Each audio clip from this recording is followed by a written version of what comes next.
আমার মায়ের পায়ের জবা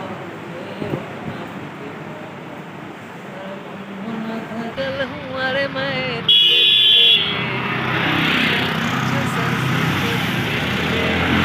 बादल हमारे मायर धीरे धीरे। হ্যালো ফ্রেন্ডস, আবার আমি আর অর্ঘদা আরেকটা জায়গায় চলে এসেছি, টাকি রামকৃষ্ণ মিশনে। আর একটু আহ, তোমাদের দেখাবো রামকৃষ্ণ মিশনটা। দেখো, টাকি রামকৃষ্ণ ভিতরে একটু যাওয়া যাবে। এই যে অর্ঘদা আছে। অর্ঘদা কিছু বলবে? হ্যাঁ, অবশ্যই খুব ভালো লাগছে। এই আমরা টাকি রামকৃষ্ণ মিশনে এসেছি এবং এই মন্দিরের ভিতরে মানে প্রবেশ করেছি এবং এখানে ভিতরে এত একটা শান্তি অনুভব করছি এবং এত সুন্দর লাগছে ভিতরটা। মানে এখন পরন্ত বিকেলটা মানে সবে শেষ হচ্ছে, আর এই সময়ের মধ্যে এখানে ঢুকেছি। রামকৃষ্ণ বসে আছে এবং মনে হচ্ছে যে মানে একদম খুব ভালো লাগছে। খুবই ভালো লাগছে। এতই ভালো লাগছে, মানে শান্তি আর কি এখানে একটা।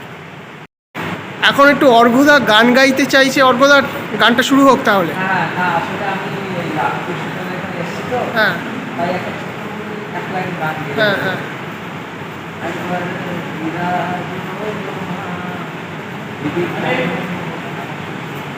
হ্যাঁ বলো।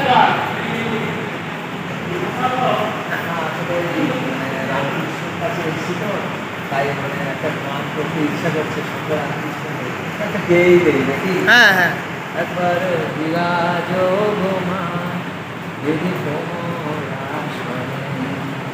একবার বিরাজ গো মা, দিদি কোমল আসনে। ধন্যবাদ।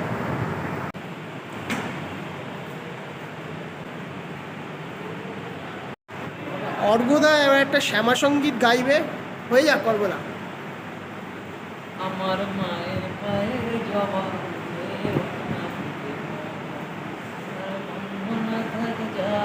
সে নয় রে বুয়া বড়, আর গন্ধ না থাক ও তার গন্ধ না থাক যাচ্ছে সে নয় রে বুয়া বড়। মায়ের পায়ের জবা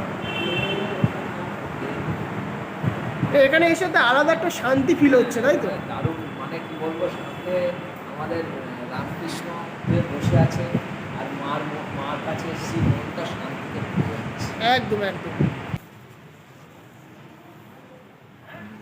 এতক্ষণ তো ভেতরের পরিবেশটা দেখালাম, এবার একটু বাইরের ছবিটা দেখাবো। আমার সাথে অর্ঘদা আছে। এই দেখো কি সুন্দর ফুল এখানে আছে, লাগানো হয়েছে দেখো। তো এই ফুলগুলো নিয়ে কিছু বলবে নাকি অর্ঘদা?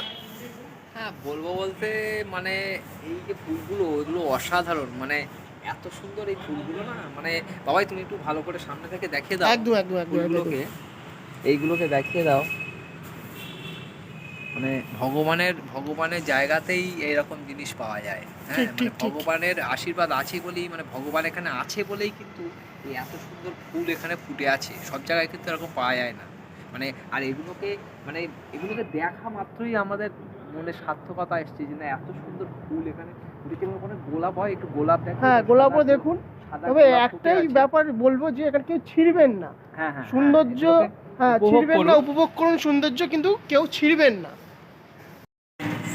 এতক্ষণ আমরা মিশনে ছিলাম আর এখন এসেছি হাসনাবাদ ব্রিজে। এই যে অর্ঘদা আছে, অর্ঘদার গাড়িতে আমরা চলে এসেছি। ধীরে ধীরে পাগল হুয়ারে মায়ের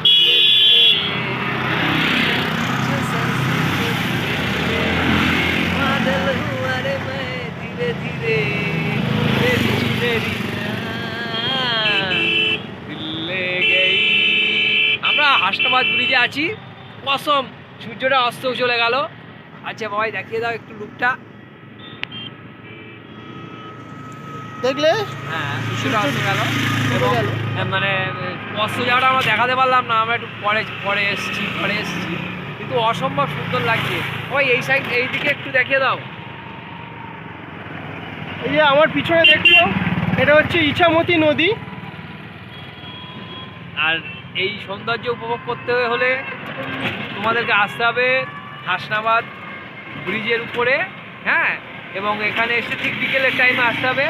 এসে সৌন্দর্যটাকে উপভোগ করতে হবে। অসাধারণ সুন্দর, যা ভাষায় প্রকাশ করা যায় না।